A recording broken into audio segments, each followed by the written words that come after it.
Good morning to dear students. Today I will discuss the study class of latter part, available and the unavailable energy, availability and the irreversibility.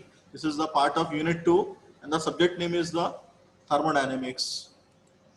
Okay.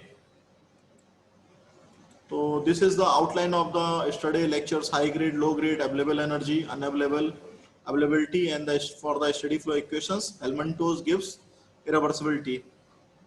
तो this is the content. Energy दो तरीके की होती है, high grade energy, लो grade energy. और source of energy को हमने यहाँ पे डिवाइड किया था. तो हाई ग्रेड की एनर्जी जो थी वो आपकी मैंने बताई थी mechanical work, electrical work, water power और विंड पावर, टाइडल पावर के रूप में दिखाई देती है, जहाँ पे कि आपका ह्यूज अमाउंट में एनर्जी सोर्सेज है इकट्ठा है, या बोलना चाहिए रिन्यूएबल सोर्स ऑफ एनर्जी के अलावा जो आपका non renewable source of energy है, जहाँ की आपका एनर्जी के एक फॉर्म को दूसरे फॉर्म में पूरी तरीके से कन्वर्ट कर पा रहे हैं without any loss. That is called high grade energy. Low grade energy वो एनर्जी थी जिसका कि यूटिलाइजेशन नहीं कर पा रहे हैं, जो कि आपकी डिस्टर्ब हो रही है, या बोलना चाहिए वेस्टेज में जा रही है. जैसे साइलेंसर से धुआं निकल रहा था, वो भी अपने साथ में हीट ले आती है. और कंबशन ऑफ फॉसिल फ्यूल से भी जो हीट निकल के आ रही है वो भी आपकी लो ग्रेड की एनर्जी है. न्यूक्लियर फ्यूजन या फ्यूजन प्रोसेस से जो एनर्जी निकल के जा रही है वो भी लो ग्रेड की एनर्जी है. तो इसको हमने दो पार्ट में डिवाइड किया था, एक्सर्जी और एनर्जी. तो एक्सर्जी वो थी जिससे कि हम अवेलेबल जो थी एनर्जी का यूज कर रहे थे, या बोलना चाहिए वर्क डन में कन्वर्ट कर रहे थे, उसे एक्सर्जी का नाम दे रहे थे. जबकि जो एनर्जी थी ये एनर्जी वेस्टफुल एनर्जी थी, जो कि इसका यूटिलाइजेशन नहीं कर पा रहे थे, इसको हमने अनअवेलेबल एनर्जी का नाम दिया था. So this is the available energy which is useful or which is converted into the useful work output, that is called available energy. तो जब भी कभी हम पेट्रोल डलाते हैं गाड़ी में, तो जितना माइलेज आपको गाड़ी से मिल जाता है वो आपकी अवेलेबल एनर्जी रहती है, या एक्सर्जी का रूप लेती है, और वो मैक्सिमम अमाउंट की रहती है. And if the system is equilibrium with the surrounding process, surrounding nature through the reversal process, तो जितना भी मैक्सिमम अमाउंट रहता है एनर्जी का वो कन्वर्ट होके निकल के आता है. अनअवेलेबल एनर्जी, जैसा कि साइलेंसर से धुआं निकल के आ रहा था, वो अपने साथ में हीट लेके आ रहा था, तो वो सिंक के रूप में काम कर रहा था, जैसा कि कल मैंने बताया. तो ये एनर्जी कहलाता है, एनर्जी, ANERGY, एनर्जी. वो थी एक्सर्जी जो कि अवेलेबल एनर्जी थी. ये है एनर्जी जो कि आपकी अनअवेलेबल एनर्जी है. तो portion of the energy which is not available for the conversion of the energy, that is called the unavailable energy. तो एनर्जी का जो फार्मूला था कि लो ग्रेड की energy minus of exergy is equal to the energy. LG means low grade energy. तो availability जो बताई थी कि यूजफुल वर्क जो कि अवेलेबल हो रहा है फाइनाइट सिस्टम से, वो आपकी अवेलेबिलिटी के रूप में थी. और यदि प्रोसेस टर्मिनेट हो रही है बोलना चाहिए सराउंडिंग से, या बोलना चाहिए प्रोसेस जो है सराउंडिंग के कांटेक्ट में आने के बाद प्रेशर और टेम्परेचर के साथ में इक्विलिब्रियम कंडीशंस पे है, तो उसे हम डेड स्टेट बोल रहे थे कि वहाँ पे कोई भी चेंजेस नहीं हो रहे हैं. System and surrounding both are in the same pressure and temperature condition, that is called a dead state condition. तो डेड स्टेट की कंडीशन को जो ऑब्जर्व किया गया है वो 298 केल्विन और 1.01325 बार पे किया गया है. तो greater the deviation of the system from the dead state indicate the greater the availability. यदि सिस्टम और सराउंडिंग डेड स्टेट पे है तो वहां पे अवेलेबिलिटी जीरो हो जाएगी. बट यदि डेविएशन होगा सिस्टम का डेड स्टेट से, तो वहां पे आपकी जो अवेलेबिलिटी है ज्यादा रहेगी. अवेलेबिलिटी का मतलब होता है कि यूजफुल वर्क जो है ज्यादा से ज्यादा आपको मिल सकता है. तो यूजफुल वर्क के लिए कल हमने बताया था आपको कि ये आपका रेफरेंस एटमॉस्फेरिक प्रेशर है, जो कि हमने बताया कि ये यहाँ पे डेड स्टेट पे जीरो है. अबव द एटमॉस्फेरिक प्रेशर यदि वर्क कर रहे हैं तो यहाँ पे अवेलेबिलिटी बढ़ गई है, और यहाँ पे यदि नीचे जा रहे हैं तो वो अवेलेबिलिटी कम हो गई है. तो अवेलेबिलिटी दो तरीके की होती है, एक इंक्रीज लेवल पे होती है, एक डिक्रीज लेवल पे होती है. तो डिक्रीज तब होती है जब प्रेशर को हम रेफरेंस लेवल से नीचे ले जाते हैं, तब वो डिक्रीजिंग लेवल पे आती है. और इंक्रीजिंग लेवल पे जब प्रेशर जो है एटमॉस्फेरिक प्रेशर से अब प्रेशर पे हम काम कर रहे होते हैं, तो वो उसकी अवेलेबिलिटी इंक्रीज हो जाती है. तो this is the loss of availability and this is the increase of the availability. Availability it is means of the nothing but that is the useful amount of the work done which is available to convert one form of energy to the another form of energy. तो यदि हमने कोई काम किया है, या बोलना चाहिए कोई भी ऐसी चीज जिसमें कि हीट एनर्जी का योगदान है, जैसा कि यदि हमने suppose that if the water is heating at a particular pressure and the above the atmospheric pressure, then the availability it is greater than the dead state, because of the system is deviate from the surrounding conditions, and system is deviated from the dead state condition, that is the meaning of more volume will be increases. If the more volume will be increases, that there means availability is more. यदि system जो है dead state से deviate हो रहा है तो availability या useful form work मिलने के चांसेस बढ़ जाएंगे, और यदि यूजफुल वर्क आपका ज्यादा बढ़ जाएगा तो उस केस में आपकी अवेलेबिलिटी जो है बहुत ज्यादा बढ़ जाएगी।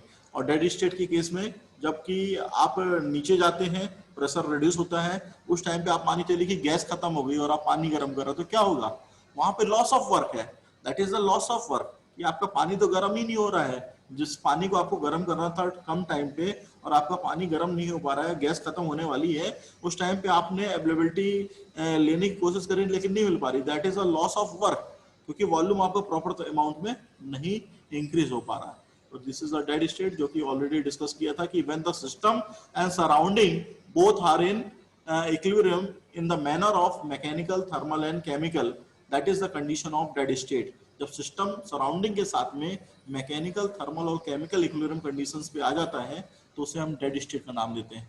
तो डेड स्टेट इस एक प्रकार से रिस्ट्रिक्टेड कंडीशंस है जहां की हम मूवमेंट नहीं कर पा रहे हैं, लेकिन जैसे डेड स्टेट से आप बाहर निकल के आते हैं वहां पे कंडीशन चेंज हो जाती है, वहां पे या तो अवेलेबिलिटी बढ़ जाती है या तो अवेलेबिलिटी कम भी हो सकती है, तो डिपेंडिंग ऑन द कि वहां पे प्रेशर और टेम्परेचर की कंडीशन कैसी है। तो यदि आपको अवेलेबिलिटी को रेट बढ़ाना है तो उस केस में अवेलेबिलिटी रेट बढ़ाने के लिए हमारे पास प्रेशर की कंडीशंस डेड स्टेट से ज्यादा होनी चाहिए, और यदि कम करना है या बोलना चाहिए अवेलेबिलिटी हमारे पास कम मिल पा रही है, हम उसका प्रॉपर यूटिलाइजेशन नहीं कर पा रहे हैं, प्रॉपर तरीके से हीटिंग नहीं हो पा रही है, तो उस केस में वहां पे डेविएशन जो रहता है डेड स्टेट से नीचे की तरफ चला जाता है। तो क्लासिफिकेशन ऑफ एक्सर्जी के लिए हमने कल डिस्कशन किया था, बताया था कि एक्सर्जी कितने तरीके की होती है, बेसिकली केमिकल और थर्मोमैकेनिकल टाइप की एक्सर्जी होती है, और यदि थर्मोमैकेनिकल एक्सर्जी को यदि आप कन्वर्ट करेंगे तो वो भी 3 तरीके की होती है, physical, kinetic and the potential exergy. Physical exergy वो होती थी जहाँ की सब्सटेंस को रिवर्सिबल मैनर में हम इनिशियल स्टेट पे ले आते थे और टेम्परेचर पे ले आते थे, वो आपकी फिजिकल एक्सर्जी कहलाती थी। साथ ही साथ में यदि काइनेटिक एक्सर्जी की बात करेंगे तो due to the motion and due to the velocity, due to the relative motion of the to the surface of earth, वहां पे आपकी काइनेटिक एनर्जी काउंट हो रही थी। जैसे पानी को यदि फ्लो से आपको यदि स्पीडली फ्लो करेंगे या बोलना चाहिए काइनेटिक फॉर्म में यदि इसको फ्लो कराएंगे पाइप के थ्रू तो वो काइनेटिक एक्सर्जी कहलाएगी। पोटेंशियल एक्सर्जी की बात करेंगे तो when it is evaluated with respect to the average level of the surface of the earth in the locality of the process under the consideration, वहां पे पोटेंशियल एक्सर्जी काउंट होती है, जहां पे कि कुछ एलिवेशंस रहता है या बोलना चाहिए कहीं पे यदि हम उसको एक लेवल लेके एनर्जी का मेजर कर रहे हैं कि इस लेवल से यदि ऊपर उठ के यदि वर्क कर रहे हैं तो कितनी एनर्जी उसके अंदर स्टोर हो रही है। केमिकल एक्सर्जी की बात की थी तो हमने बताया था कि यदि पानी गर्म करते हैं तो पानी में मॉलिक्यूल्स आपस में वाइब्रेट करते हैं, टकराते हैं, टकराने के कारण वाइब्रेशन एनर्जी क्रिएट होती है due to the chemical actions. तो यदि वहां पे एनर्जी इकट्ठा हो रही है due to the chemical reactions और action, that is called the chemical exergy. तो अवेलेबल एनर्जी आपको कैसे मिल रही है, हीट सोर्स के द्वारा, ये देखने लायक है। तो ये चीज हमने कल बताई थी कि यदि आप किसी प्रोसेस को कंप्लीट कर रहे हैं, हीटिंग प्रोसेस यदि कंप्लीट कर रहे हैं, तो if the heating process is completed from the change of state from this to this, x to y, and x to y it is going from the environment temperature to the mean temperature, that is the above the atmospheric temperature. So when the process is taking from the environment to mean temperature or the above the atmospheric temperature, that is the chances of available energy. Or when the available energy is going to the maximum, that is creating of the maximum work done. If the maximum work done is achieved, that there is a available energy creating more. But if the system does not changing the phases or does not changing the pressure and temperature condition, that is called the unavailable energy. Unavailable energy, that is the part where the useful work it is not obtained. If the useful work is not obtained and the pressure and temperature condition remains the constant, that is called the unavailable energy. तो unavailable energy किस पे dependent है, आपके lowest temperature पे, जो कि T naught है. T naught is called the lowest temperature and the change of entropy, that is the SY minus of SH. That is the change of entropy. So change of entropy, it is multiplied by the lowest possible temperature or the environment temperature, that is called the unavailable energy. Then move to the next slide. So this is the available energy given to the formula form, that is the maximum work output, and the unavailable energy, that is the heat supply. यदि heat engine या petrol supply हो रहा है उससे maximum work done ये मिल रहा है, तो अनअवेलेबल एनर्जी क्या है, जो साइलेंसर से धुआं निकल के गया वो आपकी अनअवेलेबल एनर्जी है। ये आपकी मैकेनिकल एनर्जी जो कि कन्वर्ट होकर निकल के आई। हीट एनर्जी सप्लाई हुई थी जब आपने पेट्रोल गाड़ी में डलवाया तो ये हीट एनर्जी हो गई, उससे आपने कितना माइलेज लिया, ये मैक्सिमम वर्क डन हो गया। तो कुल मिला के कहने का मतलब क्या है, अनअवेलेबल एनर्जी क्या होगी, जो साइलेंसर में से धुआं निकल के चला गया या जो हीट जो पेट्रोल की थी उसको हम यूटिलाइजेशन नहीं कर पाए। तो ये आपका यहाँ पे दिखाया गया है अनअवेलेबल एनर्जी। तो जितना मैक्सिमम वर्क डन है ये हीट पे डिपेंडेंट है, और जितना आपका लोएस्ट आपका टेम्परेचर था, जैसा कि आपको डायग्राम में लास्ट में बताया था और स्टडी हमने डिस्कस भी किया था इसके बारे में, तो unavailable energy that is the heat supply minus of the maximum work done which is obtained from the system, and the lowest possible unavailable energy, that is the T naught multiplied by the change of entropy, where the SY minus of X is the change in entropy of the system, and the heat QXY, that is the heat received by the system. This is the another diagram in which the already discussion in the unavailable energy. Carnot cycle का diagram है ये, जिसमें कि isothermal expansion हो रहा है, adiabatic expansion हो रहा है, आइसोथर्मल कंप्रेशन हो रहा है, एडियाबैटिक कंप्रेशन हो रहा है। तो ये प्रोसेस पूरी तरीके से कंप्लीट हो रही है। तो heat is supply from the system, जो हीट सोर्स से हीट सप्लाई हो रही है अंदर आ रही है, and the heat is related to the sink side. तो जो सिंक साइड पे हीट जा रही है ये अनअवेलेबल एनर्जी है। तो area below this diagram 3 to 4, this is called the T not temperature, जिस T नॉट टेम्परेचर पे काम कर रहा है, and delta S that is the change of entropy. तो चेंज ऑफ एंट्रोपी S1 से S2 भी हो सकती है और S3 से S4 भी हो सकती है। तो it will be written in the original form, कि हम यदि S1 से S2 गए तो वही चेंज ऑफ एंट्रोपी थी, जो S3 से S4 पे गए वही चेंज ऑफ एंट्रोपी आपको मिली। ठीक है ना, तो ये सारी चीजों का डिफरेंस रहता है। तो change of entropy multiplied by the lowest possible temperature, that is called the unavailable energy, जो कि आपको area under below the 3 to 4 मिल रहा है। ठीक है, ये आप देख लीजिए इस डायग्राम में, जहां की टेम्परेचर डिफरेंसेस हो रहा है। आप क्या देख रहे हैं यहाँ पे 1 to 2, एक डायग्राम जो था 1 2 3 4 का, अब हमने इस टेम्परेचर को डाउन कर दिया। तो when the highest temperature is down और decreases, there will be chances of increases of the unavailability. तो यहाँ पे अनअवेलेबिलिटी बढ़ने के चांसेस हो जाएंगे। अभी तक इतनी हो रही थी, अब इतनी और हो गई। क्यों? क्योंकि हमने टेम्परेचर को डाउन कर दिया। जब टेम्परेचर को डाउन करेंगे तो आइसोथर्मल जो आपका एक्सपांशन हो रहा है वो यहाँ से की जगह यहाँ पे कंप्लीट होगा। तो this is isothermal expansion is completed, instead of 2 it is taking is the 2 dash.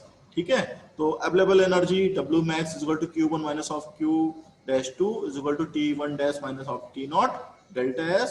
तो delta S dash it is the more than of the delta S। यहाँ पे डेल्टा S अब ज्यादा हो जाएगा क्योंकि हीट रिएक्शन रेट बढ़ गया है।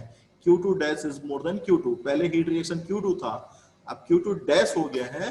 तो जो मैक्सिमम वर्क डन है यहाँ पे वो आपका बढ़ जाएगा। यहाँ पे मैक्सिमम वर्क डन जो इस केस में था वो आपका बढ़ गया। तो उस केस में आपका जो चेंज ऑफ एंट्रोपी है, या बोलना चाहिए डिक्रीज इन अवेलेबिलिटी है, वो आपकी ये हो जाएगी। तो T not multiply by in bracket of delta S dash minus of delta S। तो डेल्टा S डैश क्या है? This is the increase of entropy, तो it is more than the delta S। ये आपका ले लिया, और W max is more than the W max, ये यहाँ पे क्योंकि वर्क डन इस केस में अब कम हो गया है। कंक्लूजन यदि देखेंगे कि यदि हीट को ट्रांसफर फाइनाइट टेम्परेचर डिफरेंस से किया जा रहा है तो वहां पे अवेलेबल एनर्जी लॉस हो रही है, और greater the temperature difference more is the net increase in the entropy. यदि टेम्परेचर डिफरेंस ज्यादा होगा तो एंट्रोपी इंक्रीज होगी, therefore loss of available energy. और अवेलेबल एनर्जी ऑफ सिस्टम की जो रहती है हाई टेम्परेचर पे ज्यादा रहती है कंपेरिजन टू लोअर टेम्परेचर, और decrease progressively as the temperature falls. जो क्वालिटी ऑफ एनर्जी रहती है फ्लूइड के लिए हाई टेम्परेचर पे ज्यादा रहती है कंपेरिजन टू लोअर टेम्परेचर। ये अनदर एग्जांपल आप देखेंगे जहां पे कि क्वालिटी ऑफ एनर्जी को हम बात कर रहे हैं, तो अवेलेबिलिटी जो है आपको यहाँ पे दिखाई दे रही है जब system is going from C to D and system is going from A to F. जब सिस्टम सी से डी की तरफ आएगा तो चेंज ऑफ एंट्रोपी यहाँ पे ये है, तो सी डी है, और यहाँ पे change of entropy delta S E F है। तो यहाँ पे आप क्या देख रहे हैं, अवेलेबिलिटी का जो फंडामेंटल है यहाँ पे अलग तरीके से आपको दिखाई देगा। तो अवेलेबल एनर्जी जो है सी टू डी आने पे अवेलेबल एनर्जी 1 है, और अवेलेबल एनर्जी 2 जब ई टू एफ जा रहे हैं।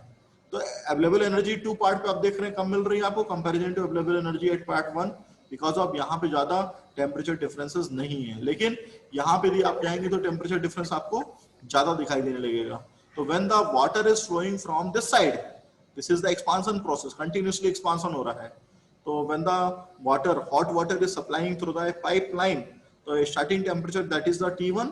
टेम्परेचर डिफरेंस आप देखेंगे जितना ज्यादा टेम्परेचर डिफरेंस बढ़ेगा उतनी ज्यादा वहां पे अवेलेबिलिटी कम होती चली जाएगी, या बोलना चाहिए जो आपको वर्क डन मिलना चाहिए वो कम होता चला जाएगा। यही चीज यहाँ पे आपको दिख रही है, ठीक है, डायग्राम में। अब इसी को हम यहाँ पे मैथमेटिकली फॉर्म में देख लें तो जो आपकी हीट ट्रांसफर थी during the cooling process, because of पानी जब सप्लाई होगा पाइप के थ्रू तो पाइप में हो सकता है कि वहां पे भी कुछ फ्रैक्शनल लॉसेस हो जिसकी वजह से कि कूलिंग की प्रोसेस स्टार्ट हो जाए, हीट लॉस हो जाए, या सराउंडिंग्स में हीट चली जाए, पाइप की जो वॉल्स हैं उसको गर्म कर दे। तो that is the heat loss.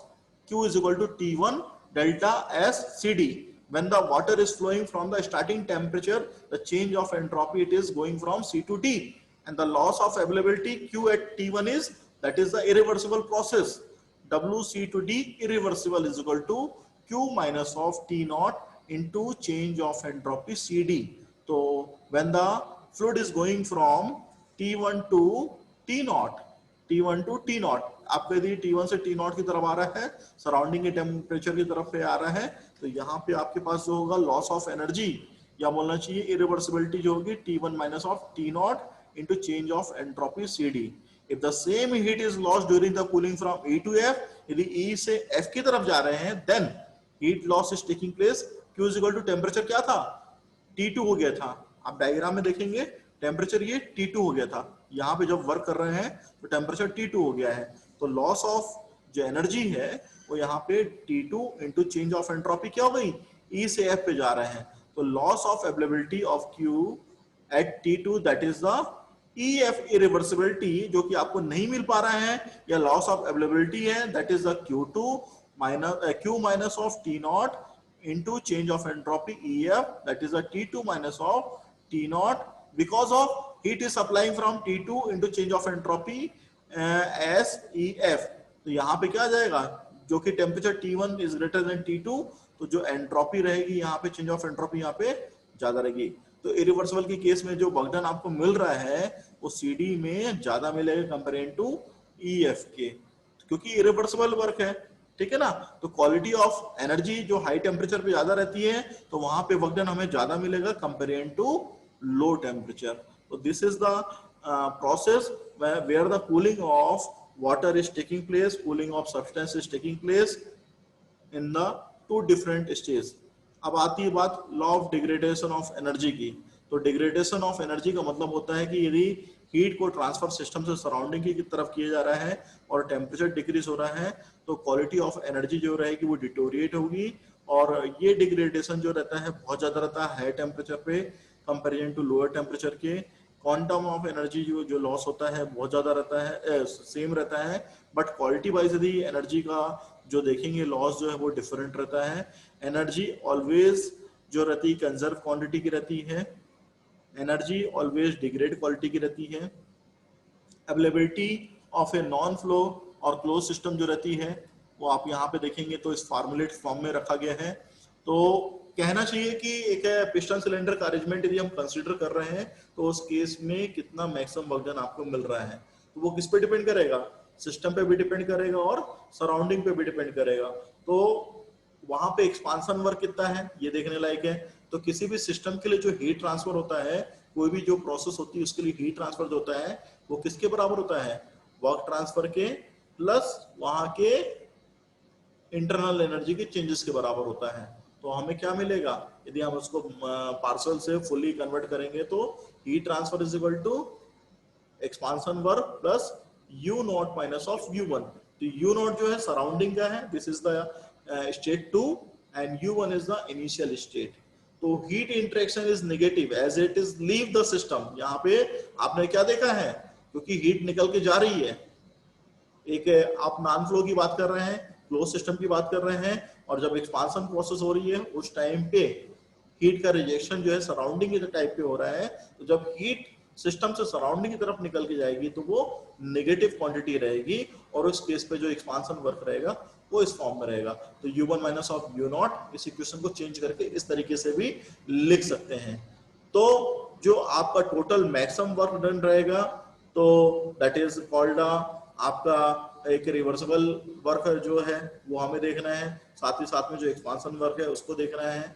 तो the sum of the total expansion work and the reversible engineering work, that is the give the maximum work done, and it gives the maximum energy, useful energy, कितनी energy ले सकते हैं reversible heat engine से वो हमें देखना है। तो रिवर्सिबल हीट इंजन से जो अपना वर्क डन था वो ये था, that is the Q1 minus of T naught by T1, this is the reversible heat engine work done. तो दोनों को जब क्लबिंग करेंगे तो जो आपको जो मैक्सिमम वर्क डन जो रहेगा that is the u1 minus of u not minus of t not s1 minus of s not, this is the total maximum work done.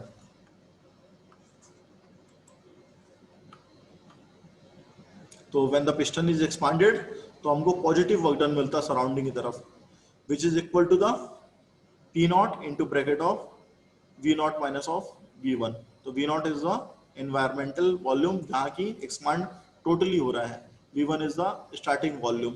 Okay, तो volume after the expansion will be more comparing to the initial volume, the maximum work is available और the useful work, the net work done that is equal to the maximum work done minus of the surrounding work done. Surrounding work done को लेना बहुत जरूरी है, कभी भी surrounding work zero नहीं होता, ध्यान रखिएगा, कभी भी सराउंडिंग वर्क जीरो नहीं होता। क्यों? क्योंकि वहां पे एटमॉस्फेरिक कंडीशन वर्क कर रही होती है। तो जो भी नेटवर्क डन रहेगा कभी भी मैक्सिमम वर्क डन के बराबर नहीं रहेगा, जो भी सराउंडिंग वर्क डन रहेगा वो माइनस रहेगा। तो this is the formulate in the mathematically form.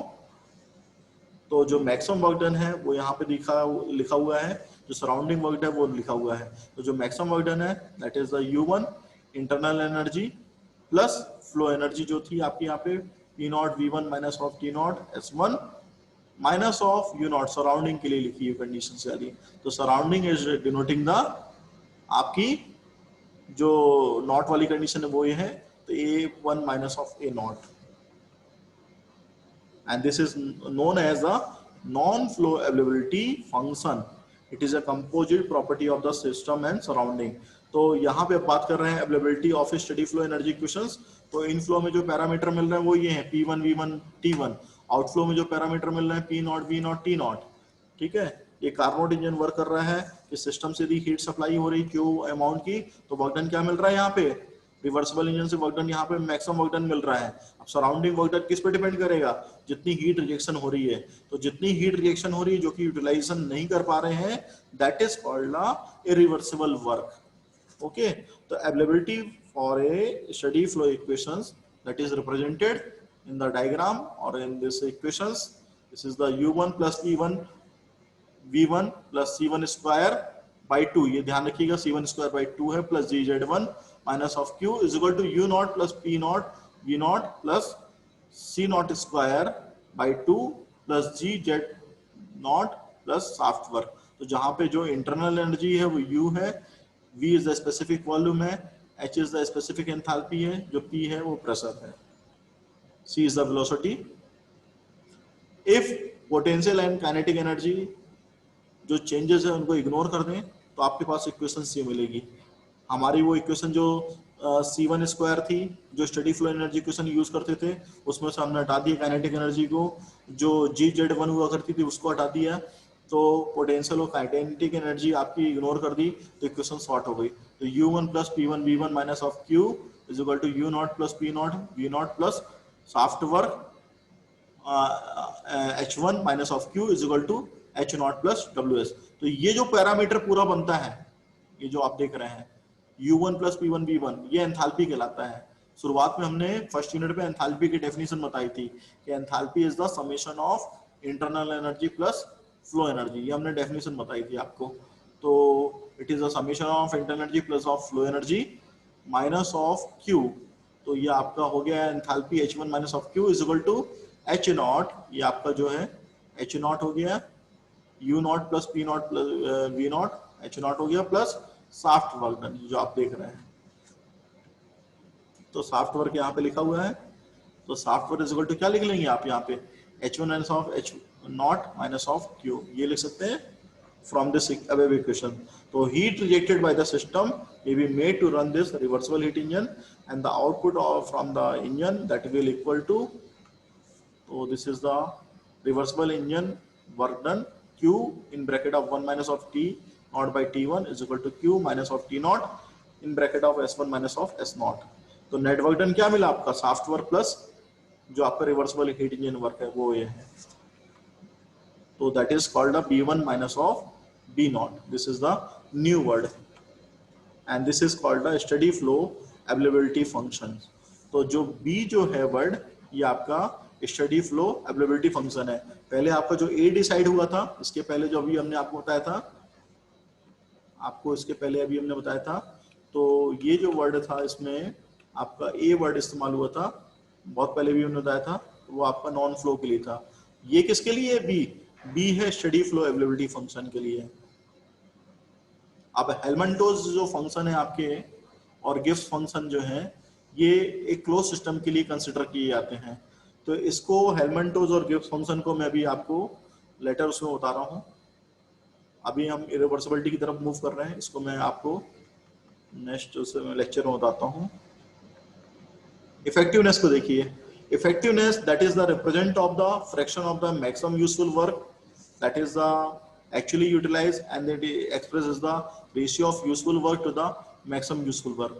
तो कितना आपका यूजफुल वर्क था और कितना आपने उसको मैक्सिमम यूटिलाइज कर लिया, that is called the effectiveness. तो सपोज दैट यदि कूलिंग या एक्सपांसन की प्रोसेस कर रहे हैं तो उस टाइम पे कितना लॉस ऑफ अवेलेबिलिटी हो रही सिस्टम पे वो देखना है, कितना वर्क प्रोड्यूस हो रहा है, कितना इंक्रीज हो रहा है वो हमें देखना है। तो it is represented by the epsilon. Epsilon is the Greek word that is equal to the WU upon WU maximum. तो WU क्या है, that is the gain of availability of environment upon loss of availability of the system, that is the effectiveness of the system।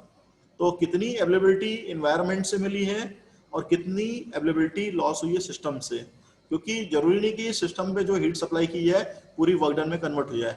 तो कितनी availability आपको मिली system से when the heat is supplying from the source body, and the how much amount of the heat is gaining from the environment side for the converting of useful work done. तो all of the work done perform by the system, that is W expansion work that is not available for the delivery, what is the certain portion of it has to be expanded, pushing out the atmosphere, that is the condition of the losing of the availability when the pressure and temperature which is considered or the atmospheric conditions, then the useful work which is obtained in the mathematically form, that is the expansion work minus of surrounding work. तो जो useful work होता है किसी भी system या engine के लिए वो एक्सपांशन वर्क और सराउंडिंग का जितना भी आपकी गेन अवेलेबिलिटी हो रही है उन दोनों के डिफरेंस के बराबर होता है। जैसे आप गाड़ी चला रहे हैं, गाड़ी चलाते वक्त में कई बार कंडीशन ऐसी होती है कि मूवमेंट जो रहता है व्हीकल का वो आपको अकॉर्डिंग टू कंडीशंस देता है कि जैसा पिस्टन मूव कर रहा है, जितना एक्सपांशन हो रहा है उसके हिसाब से वर्क डन मिल रहा है। और कुछ वर्क डन आपको सराउंडिंग साइड से भी कई बार मिल जाता है कि गाड़ी आपने बंद करके चला रहे हैं उस टाइम पे आपका सराउंडिंग वर्क डन मिल रहा है। ठीक है, चलिए तो ये मूव करेंगे अपन नेक्स्ट उसमें। तो this is the maximum useful work that is called a steady flow. Similarly for the steady flow process ये कंडीशन आपकी मैथमेटिकली फॉर्म में दिखाई दे रही है। तो कुछ कंडीशंस को इरिवर्सिबिलिटी के लिए भी छोड़ सकते हैं, बता सकते हैं, जहां की आपकी इफेक्टिवनेस यूनिटी के फॉर्म में रहती है। तो irreversibility that is the amount of increase of energy, energy ध्यान रखिएगा, loss of energy that is called the energy, and that denotes the loss of work due to the fact that all the real process are the irreversible process. कोई भी process दुनिया में reversible manner में नहीं होती है, सारी process irreversible है. And it is defined as the difference between the maximum work output from the system and the expansion work. ये क्या कहलाता है? डिफरेंस होता है. जितना भी वर्क आउटपुट मिल रहा है सिस्टम से और जितना भी आउटपुट मिल रहा है एक्सपांशन से, उन दोनों का डिफरेंस कहलाता है. इसको हमने यहाँ पे मैथमेटिकली फॉर्म में शो किया है. That is represented by the I, and I is equal to this is the expansion work जो आप जनरली यूज करते हैं when the heat is rejected to the surrounding, and maximum work output that is obtained from the system. This is represented u1 minus of t naught s1 minus of u2 minus of t naught into s2. This is the fundamental of the irreversibility change of entropy of the environment due to the addition of heat at a constant atmospheric temperature, and the surrounding entropy change, that is the q upon t naught into q is equal to represented with the t naught multiplied by the ds surroundings, change of entropy surroundings. So q is negative for the system and the positive for the surrounding. Okay, thank you. This is the today lectures.